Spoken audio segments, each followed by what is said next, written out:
Mpendwa mtazamaji, siku ya Jumatano, karibu katika tafakari ya neno la Mwenyezi Mungu ambalo tunalipata kutoka katika Injili ya Luka sura ya 19 aya ya 11 hadi ile ya 28. Nitaisoma.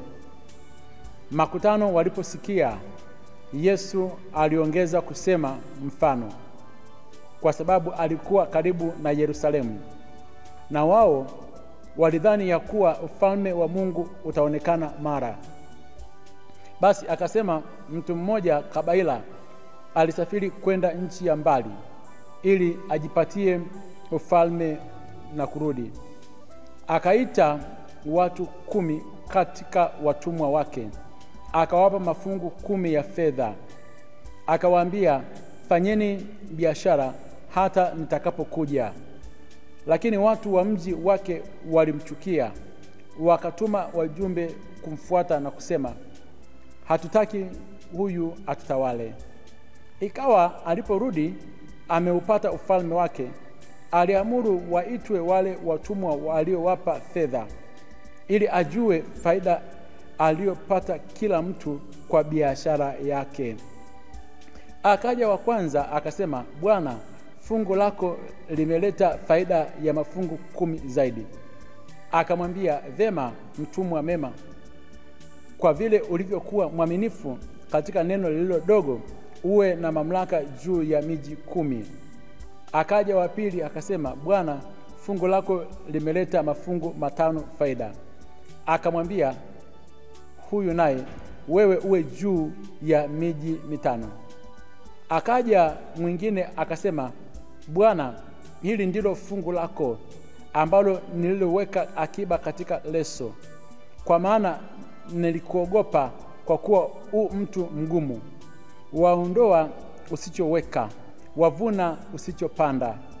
Akamwambia, nitakuhukumu kwa kinywa chako, mtumwa muovu wewe.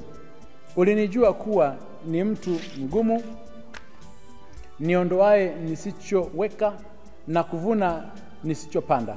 Basi mbona hukuiweka fedha yangu kwa watoa riba, ili nijapo nipate pamoja na faida yake? Akawaambia waliosimama karibu, mnyang'anyeni hilo fungu, mkampe yule mwenye mafungu 10. Wakamwambia, Bwana anayo mafungu 10. Nawaambia, kila aliye na kitu atapewa, bali yule asiye na kitu atanyang'anywa hata alicho nacho. Tena wale adui zangu wasiotaka ni watawale, waleteni hapa mwachinje mbele yangu. Na alipokwisha kusema hayo, alitangulia mbele akipanda kwenda Yerusalemu. Neno la Bwana. Sifa kwako, Kristo. Mpendwa mtazamaji, Yesu Kristo anakaribia kufika Yerusalemu. Umati mkubwa wa watu wamemfuata. Ndani mwake walikuwepo wale mitume 12 na wafuasi ambao walipomuona Yesu amefanya miujiza mikubwa ya uponyaji katika maeneo ya Galilaya na pembezoni mwa Yerusalemu, wakajua sasa ndio anakwenda Yerusalemu, anaenda kukaa kwenye kile kiti cha enzi cha Daudi baba yake, anaenda kuung'oa ule utawala wa Kirumi uliokuwepo enzi hizo, na yeye anaenda kuwa mfalme. Na hata hawa mitume walifurahia sana kwamba ndani ya miaka 3 ambao wamekuwa pamoja na Yesu wataenda kuweza kuwa mawaziri wakuu, wataenda kuwa mawaziri wa fedha, wataenda kushika nafasi kubwa. Na wakasema, umelala masikini, umeamka tajiri. Yesu Kristo anaenda kuwa mfalme na sisi tunaenda kuwa mawaziri. Katika mawazo hayo ambao walikuwa nayo, Yesu akaona hawa bado hawaelewi kusudi la Mwenyezi Mungu, na kwamba ufalme wake hautakuja kulingana na mawazo yao. Ni fundisho.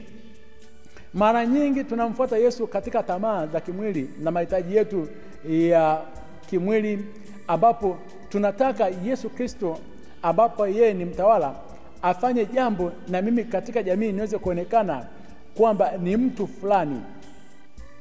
Na katika hali hiyo ni kwa ajili ya sifa yangu mwenyewe.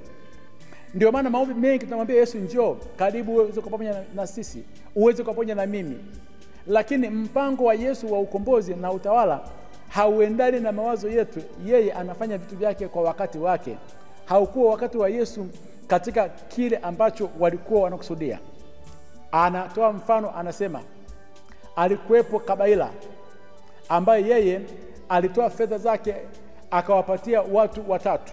Mmoja alimpatia shilingi 10, mwingine shilingi 5, mmoja akapewa shilingi 1. Huyu aliyepewa zile shilingi 10 alienda kufanyia kazi, akazaa nyingine 10, na huyu wa 5 naye alifanyia kazi. Lakini kuna huyu mwingine ambaye alikuwa amepewa 1, yeye alienda akaificha kwenye leso, akaanza kusoma tabia za huyu bwana wake kwamba ni mtu mgumu, yeye anapokea bila kufanyia kazi.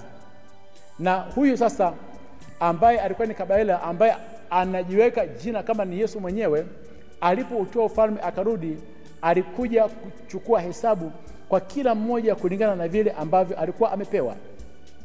Alisimama yule mtu aliyekuwa amepewa zile shilingi 10 au talanta 10, akamwambia, Bwana, talanta 10 hizi na faida ni hii. Ndio lile fundisho kwamba tutasimama mbele za Bwana na kila mmoja ataenda kutoa hesabu ya yale yote aliyokuwa amepewa. Karama, vipaji, cheo, nafasi ambazo ulikuwa umepewa, utaenda kutoa hesabu ya yale ambayo ulikuwa umeyafanya. Ulizalisha. Na ndio maana katika baraka ya kwanza ambayo mwanadamu alikuwa amepewa ya kuzaa na kuongezeka, kuzaa na kuongezeka katika uchumi, kuzaa na kuongezeka katika biashara, kuzaa na kuongezeka katika kazi, kuzaa na kuongezeka katika kilimo, kuzaa na kuongezeka katika swala zima la familia, lazima ufanyie kazi zile karama ambazo umepewa.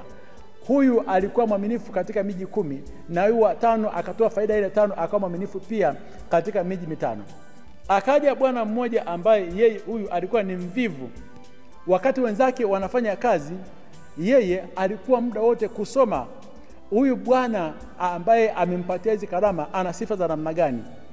Alipojua kwamba sifa zake za huyu bwana kwamba ni mtu mgumu ambaye anaondoa asichoweka na kuvuna asichopanda, na akaitoa ile fedha yake akaenda akaificha. Hii ni kwa wale watu wote ambao hawataki kutumia karama za Mwenyezi Mungu alizowapatia. Muda mwingi utakuta wanasoma Biblia na maandiko matakatifu, hawana kitu cha kuweza kufanya, ni wavivu, watumwa wavivu na waovu. Anasema huyu bwana alipoitwa kwenda kutoa hesabu yake, alitoa sifa za bwana wake, na bwana wake akamwambia, wewe mtumwa mwovu, nitakuhukumu kwa maneno yako. Wale wote ambao ni maneno zaidi kuliko matendo watahukumiwa kwa maneno yao. Akamnyang'anya ile mmoja alikuwa nayo, akampatia yule wa 10. Hata kama watu wengine walipiga makelele kwamba unamuongezea, akasema mwenye nacho ataongezewa, na yule asiyekuwa nacho atanyang'anywa hata kile kidogo alichokuwa nacho. Katika kipindi hiki ambacho tunaenda kufunga mwaka wa kanisa, umetumia vipi karama, vipaji na uwezo wa Mwenyezi Mungu aliyokupatia? Umetumia namna gani vipaji vyako, cheo chako katika kuhakikisha kwamba unazalisha, unatoa faida, watu wanaona kile ambacho umekuwa nacho? Au umeficha karama zako? Umeshindwa kuweza kuwasaidia watu. Watu walikuja kwako wakiwa na shida, ukakaa kimya. Utafanana na yule mtumwa mwovu. Utanyang'anywa na kile kidogo ulichokuwa nacho, watapewa wale wengine. Tuzitumie vyema karama za Mwenyezi Mungu tulizokuwa nazo, kwa sababu siku moja tutasimama mbele zake na kutoa hesabu. Akubariki na kulinda Mungu Mwenyezi, Baba na Mwana na Roho Mtakatifu. Amina.